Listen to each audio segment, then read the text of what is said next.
ನಮ್ಮ ಸುತ್ತೂರು ಜಾತ್ರೆಯಲ್ಲಿ ಸದ್ಯಕ್ಕೆ ನಾವಿದ್ದೀವಿ. ಸದ್ಯಕ್ಕೆ ನಾನಿರುವಂಥದ್ದು ಶ್ರೀ ಆದಿ ಜಗದ್ಗುರು ಶ್ರೀ ಶಿವರಾತ್ರೀಶ್ವರ ಒಂದು ಶಿವಯೋಗಿಗಳವರ ಒಂದು ಗದ್ದುಗೆನಲ್ಲಿ ನಾವಿದ್ದೀವಿ. ಸದ್ಯಕ್ಕೆ ಬನ್ನಿ ಒಳಗಡೆ ಹೋಗ್ತೀವಿ.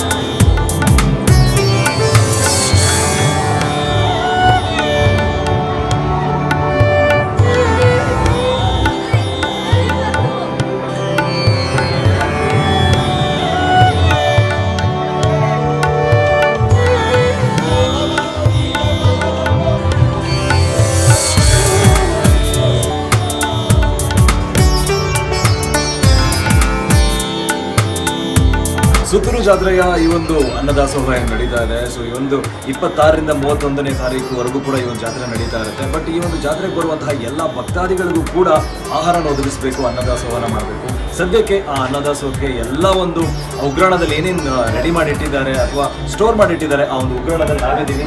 ಆ್ಯಂಡ್ ಸದ್ಯಕ್ಕೆ ಈ ಉಗ್ರಾಣದ ಒಂದು ಇನ್ಚಾರ್ಜ್ ಆಗಿರುವಂತಹ ಸರ್ಪಭೂಷಣ್ ಅವರು ನಮ್ಮ ಜೊತೆಲಿದ್ದಾರೆ. ಬನ್ನಿ ಅವ್ರ ಹತ್ರ ಮಾತಾಡ್ತಾರೆ. ಇನ್ನು ನಾವು ಬಳ್ಳಾರಿ ಡಿಸ್ಟಿಕ್ ಸಿಂಧನೂರಿಂದ ಪರ್ಚೇಸ್ ಮಾಡಿದ್ವಿ. ಅಂದರೆ ಸುಮಾರು ಒಂದು 10-12 ವರ್ಷಗಳಿಂದ ನಾವು ಅಲ್ಲಿ ಆ ಕಡೆ ಸಿರುಗುಪ್ಪ, ಗಂಗಾವತಿ, ಆಮೇಲೆ ಮಾನ್ವಿ ಈ ಕಡೆಯಿಂದ ಈ ಸಾರಿ ನಾವು ಸಿಂಧನೂರಿಂದ ನಾವು ಒಂದು 1000 ಕ್ವಿಂಟಾಲ್ ಪರ್ಚೇಸ್ ಮಾಡಿದ್ದೀವಿ. ಇನ್ನೂ 200 ಕ್ವಿಂಟಾಲಷ್ಟು ನಮಗೆ ಭಕ್ತಾದಿಗಳು ಇಲ್ಲಿಗೆ ದಾನ ಕೊಡ್ತಾರೆ.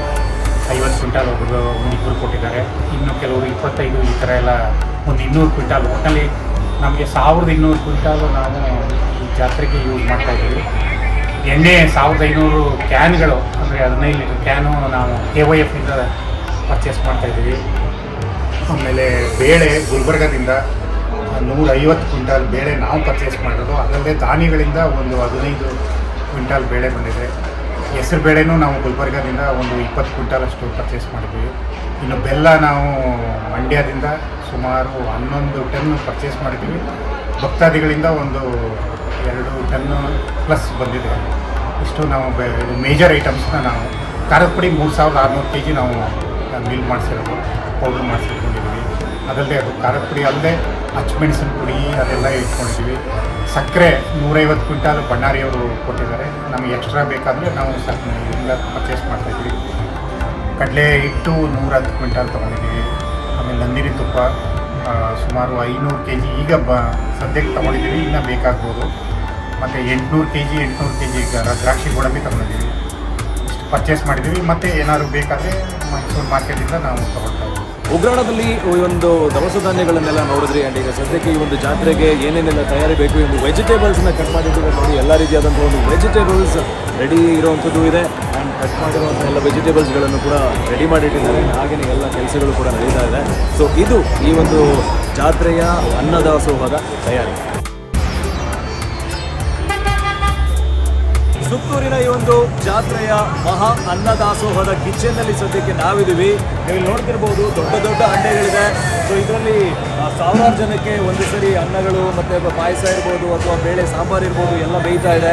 ಸೊ 26ಕ್ಕೂ ಹೆಚ್ಚು ಈ ಒಂದು ಒಲೆಯಲ್ಲಿ, ಅದು ಕೂಡ ಇದು ಸೌದೆ ಒಲೆಯಲ್ಲಿ ಈ ಒಂದು ಅನ್ನದಾಸೋಹದ ಆಹಾರ ಪದಾರ್ಥಗಳು ಬೇಯ್ತಾ ಇದೆ. ಸೊ ಅದರ ಒಂದು ರುಚಿ ಎಷ್ಟಿರ್ಬೋದು ಅಂತ ನೀವು ಯೋಚನೆ ಮಾಡ್ಬೋದು. ಇಲ್ಲಿ 26ಕ್ಕೂ ಹೆಚ್ಚು ಒಲೆಗಳಲ್ಲಿ ಈ ಒಂದು ಅನ್ನವನ್ನು ಬೇಯ್ತಾ ಇದ್ದಾರೆ, ಅಂದರೆ ಆಹಾರ ಬೇಯ್ತಾ ಇದೆ. ಜೊತೆಯಲ್ಲಿ ಪಕ್ಕದಲ್ಲೇ ಅನ್ನದಾಸೋಹವನ್ನು ಬಡಿಸಲಾಗ್ತಾ ಇದೆ. ಸೊ ಇಲ್ಲಿಂದ ಸಣ್ಣ ಸಣ್ಣ ಈ ಒಂದು ವೆಹಿಕಲ್ಗಳಲ್ಲಿ ಆಹಾರವನ್ನು ಟ್ರಾನ್ಸ್ಪೋರ್ಟ್ ಮಾಡಿ ಬೇರೆ ಬೇರೆ ಬ್ಲಾಕ್ಗಳನ್ನು ಮಾಡಲಾಗಿದೆ.